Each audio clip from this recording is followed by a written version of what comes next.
think if we have issues, we need to be afforded the opportunity to express that, and the board as a whole needs to say, this is the direction we're going.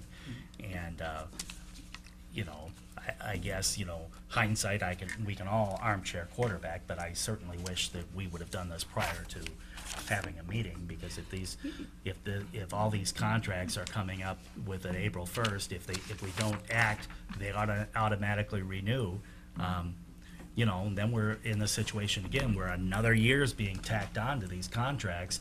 We're never going to be able to implement any changes the board does want. Well, you will, because first of all, you already have another year because the board approved a two-year agreement with these people. But again, I just want to remind you, this group has always taken concessions, you know, based on reasonable objectives, you know, for the district's finances. You know, we're the people that control the purse strings, and we know that we have to set the example. So I don't think the board should look at that as an issue. There's always been a lot of trust there.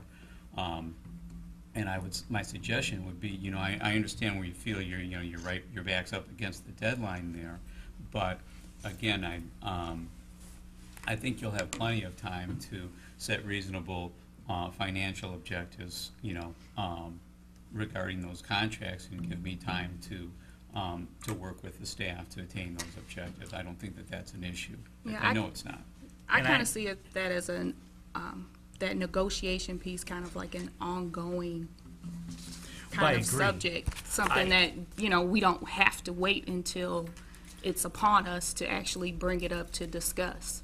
I think we probably just need to make a mental note that maybe like in January or December, we actually make sure it gets put on the agenda as a study session item or something that we as a board need to discuss collectively. Well, my only concern is we all know we're facing a serious budget situation that hopefully won't get worse in May.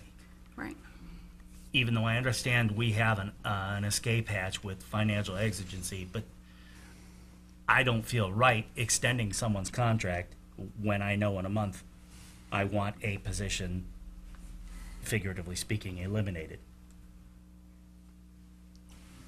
You know, that's part of my problem. We should have been having budget discussions back in the fall to get ready for this millage, to say, okay, if we don't get the additional $2.1 million, this is the hurdle we're going to have to cross. But even if we get it, this is still the, you know, we haven't done that. And now our staff's caught in the middle, because now we're going to be in layoffs, we're going to be in unemployment, we're going to be all this other mess. And I guess it is what it is. Ms. Kraut. Well, I would just say that the picture isn't all just achievements. It has to also include our revenue and our capability, what we can afford to pay. And I know, like, the one position for the curriculum and grant person, that was something that we looked at as just a temporary thing when the grant was going to pay the bulk of it. So, so that wouldn't be grouped as just one of the others exactly. Do you know what I'm trying to say? Well, that one in particular is a term contract, so it's not subject to renewal unless the board changes the contract. Good. All right. All the other ones, though, have to be extended. And I guess I look at it,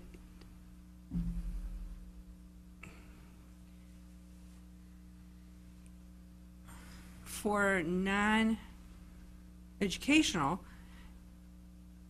you're an at-will employee. You don't have the security of a contract when you are in an administration position. And so this is new to me that we do it this way. And I'm just can't see how we can predict 3 years out with the budget problems we're having today. So one of the ways that you could address that is you could decide as a board that you only want to extend contracts 2 years out. You know, again, that would be something that could be negotiated into contracts. And I would say that if I looked at the 34 districts in Wayne County, I don't know that it would be half and half, but you would find those commonplace.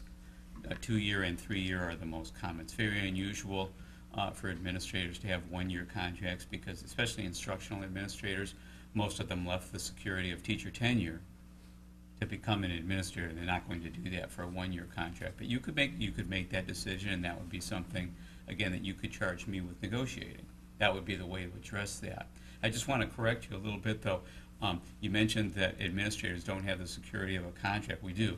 That's No, I mean, in the, other than educational, you don't. Like in a lot of, like at the court, oh, okay. you're an at-will employee if you take a position in administration. Okay, I understand. You're non-union, you're management, you're an at-will. Yeah, and again, that kind of historically, that goes back to the fact that most administrators were teachers, not all, but most were, and they had teacher tenure, and you know, which basically was protection as long as you were satisfactory for life, other than if the board couldn't afford to pay you anymore. Madam Chair, I just have Yes. one question, a couple questions actually. Now, when we approved the contracts last year, those employees did take concessions. They did. Absolutely. And so we approved them, because they took those concessions, not, so I don't want anybody to think they didn't take concessions, because they did take concessions. But at any time, we could still lay off any of those employees. If we get into financial straits, we can lay off anybody that we think we need to. That's correct. But we don't have someone to cover their position or combine their positions at this point. We would be left, we would have to hire someone else anyway, and you can't really do that if you're letting them go because you can't afford them. Right. Where in other position, non-educational, you could just say cross-train and eliminate down to one. We don't have the capability of doing that. My problem, Madam Chair, There's with, specific skills needed. Right. There's Exactly. specific skills. my problem with using the escape hatch of financial exigency is who determines that? You know, and this is not unique to Romulus, there's this attitude, if there's money in the fund balance, we're not in desperate situation. And yet, every recommendation out there is for us to build a fund balance of 5 to 15%. We all know we're nowhere close to that. I don't know if we're close to 0.5%. And so who gets to determine what the financial situation is? It's actually there's case law that governs that. You know, I've stated my position out, we're gonna have to chew on it this year because we only have 2 weeks to deal with it, so. I mean, no disrespect to our employees, they do a wonderful job, but I think we as a board need to get a little more proactive and get these concerns out there, and myself included, and get them addressed before we're behind the 8 ball. We do too much reactionary governing. Mr. Kudu? I think some of the confusion from last year was the fact that we were extending contracts that didn't really expire for at least 2 more years, and that was some of the confusion. I know myself had some concerns. We had some that were going to be expire at that time, that year, that needed notification by language, and then we had some that had 2 or 3 years still on them, and that's where that dividing that you were talking about, whether it was going to be big group or position, I think that's where that fell in. How many of the 11 will expire this year? Do you know? It seemed to me that Or is there a way that you could possibly email us of how many will expire this year, next I year? don't think any more than 4 that are 1-year contracts. Right. Is there a way you could send us that information of which ones are going to expire this year, next year, and the year after? That might help Yeah, we board have that. members. I know there's a few, I can name a couple, but I don't want to name them off, but I'm pretty sure I can probably name the 4 if there's 4 of them.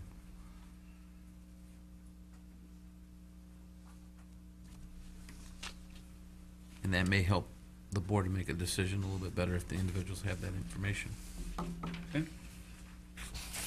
Teresa has something. Yeah, I was just wondering if, could we schedule something between now and the 26th to kind of discuss some of these issues beforehand? I mean, I know we're still behind the 8 ball, but maybe just get some of them out on the floor, at least have a chance to discuss them a little bit before the 26th. That's up to you. Again, I really think that you're not painted into a corner on this, because if there are, and I can tell you, that our central office employees have all been evaluated, and there are, at this point, there is no unsatisfactory performance that any of us are aware of. there are some growth areas, but there's no unsatisfactory performance. If it's a question of the board feeling they are not able to afford a certain position or a number of positions, you always have the right to do that at any given time. You're not limited to prior to April 1st. Some of these employees, the assistants, don't have the 90-day requirement that the administrators have. But again, I think it's cleaner if we make a recommendation to you at one time. And my suggestion would be, based on the concerns that are coming up, is that maybe we set a date, as part of our policy, that in February or March, February. we have an agenda item that deals with contract extensions. I think it should come out the same time the superintendent's evaluation come out. That way it kind of falls on that same timeline, and when that's due, the evaluation, the information's Yeah, gotta be that's- submitted. That way that timeline's already set there. That's how you address it. But again, there are districts that are in equally dire, in fact, most districts are in pretty rough financial shape, but they can't afford to lose their staff. And, you still have to have teachers, you still have to have a superintendent, you still have to have administrators to get the job done, and you still have to have support staff. So it's our job to negotiate affordable contracts with everybody, and we've got a pretty good track record, and I think we will in the future. The main thing that you want to say, and I said this last year, the board needs to send the message that all our employees are treated fairly.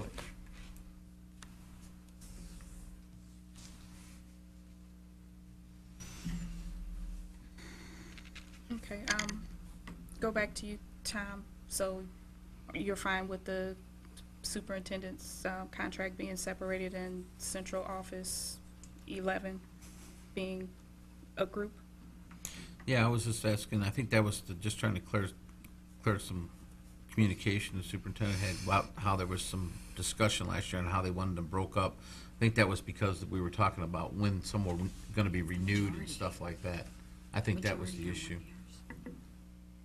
Okay, Some that were expiring that year versus some that had 2 years still on their contract. I think Mr. Theed had some, but he's not here to right. speak on that. I know we discussed that.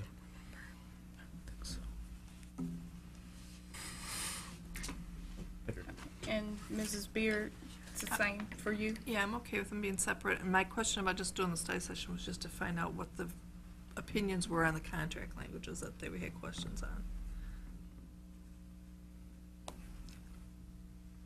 Okay. And just for the record, the superintendent contract, separate, and then the central 11 together. But I do think, like you said, Mr. McLaughlin, we need to kind of set a precedent as to when we actually begin these conversations so that we're not behind the 8 ball having those. I kind of think that negotiation process is an ongoing conversation, especially dependent upon our financial situation. I just think about 2 years prior to when we had to go into our emergency management because they cut our funding in mid-year February. And so I just think that it's an ongoing conversation. I would like to see policy address this so that, our predecessors, people who come on the board after we do, have a guideline put in place. You can make it 38. Right? But also, the other thing that I would like to see, we're talking about our evaluation process. We are evaluating our teachers, we're evaluating our administrators, we evaluate our superintendent. I don't get an opportunity, well, I haven't seen personally, I don't know, I can't speak for the other board members, but performance evaluations on our central office administration. And that's something that I would like to see, even if it's just a summary. The document or individual performance evaluations? A summary of who's satisfactory, who's not, who's on an individual, development plan, that kind of thing. So then that way, we as a board can say, yes, we've, seen this evaluation process, it's being done, get And that, too. these are the things that are being put in place for these particular employees if there is something that, you know, needs to be improved.